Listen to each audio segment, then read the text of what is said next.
আবু সুফিয়ান আমার নবীজির পিছু পিছু ঘোড়া দাপিয়ে ছুটলেন। আল্লাহ রাসূল চলে গেল, আবু সুফিয়ান খুঁজে পেল না। সে গৃহের জ্বালা শেষ হইতে পারল না। সে অবৈধ নেশা করে মাতাল হয়ে ঘুরতে ঘুরতে চলে গেল কোথায়? সে ঘুরতে ঘুরতে চলে গেল তায়েফের মধ্যে। তায়েফ মক্কার পার্শ্ববর্তী আলাদা একটা শহর, জমিন থেকে প্রায় অনেক 5000 ফিট উপরে একটা শহর, পাহাড়ের উপরে। আবু সুফিয়ান সেখানে গেল, আর গ্রিক একজন দাসী নাম তার সুমাইয়া, তার সাথে বাগান করছে। কোন কাম করছে? হ্যাঁ, আপনারা বুঝিনি? আমি বলে তো আবার বলবেন ভুল হয়েছে। আরে ভাই, জালালউদ্দিন সিউতি লেখছে তারিখে গোলাপার মধ্যে, আপনারা দেখেন, সমস্ত ইতিহাস গ্রন্থের মধ্যে দেখেন, সে সেখানে গিয়া বালাকাম কইরা যে সন্তান জন্ম দিছে, এটার নাম হচ্ছে ইবনে জিয়াদ, এর নাম হচ্ছে জিয়াদ। আর জিয়াদ, এই জিয়াদকে মুয়াবিয়া ভাই বলে স্বীকৃতি দিয়েছে। চিল্লিয়ে বলেন নাউজুবিল্লাহ, জোরসে বলেন নাউজুবিল্লাহ। এই অবৈধ সন্তান জিয়াদ, তার ছেলে হচ্ছে উবাইদুল্লাহ ইবনে জিয়াদ। তাকে কুফার গভর্নর করা হয়েছে মওলা আলী পাকের খানদানকে শেষ করার জন্য।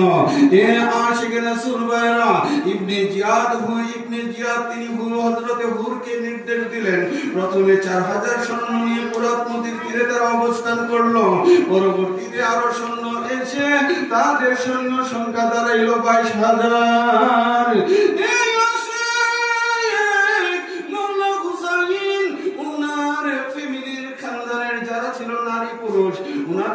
ওনারা ছিল 22 জন। আর রাস্তার মধ্যে অনেক ব্যবসায়ী কাফেলার সাথে মোল্লা হুসাইনের দেখা হইলো। তারা বলল, হুজুর গো, কারবালার মতো জায়গায় আপনাকে আমরা একা যেতে দিব না, আমরাও আপনার সাথে যাব। এইভাবে রাস্তা থেকে ওনার সাথে আসছে আরো 50 জন। কতজন? 50 জন। টোটাল 72 জনের কাফেলা। তারা মক্কাতে চলে গেল। তারা কারবালাতে গিয়ে পৌঁছলো মুহররমের 2 তারিখ।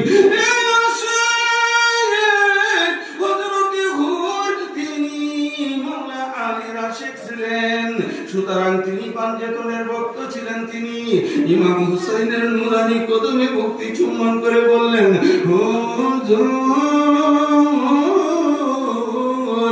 এ জিদে বড় হারামজাদা, সে আপনাকে ধীরে ধীরে এখানে শেষ করে দিবে।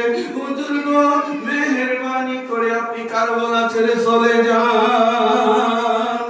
তিনি বললেন, ওগো ইমাম আলী মাকাম, আমি রাত্রি বেলা ঘুমের ভান ধরে এখানে শুয়ে থাকবো, আর সকালে বলবো মোল্লা হুসাইন চলে গেছে, আমি দেখতে পাই।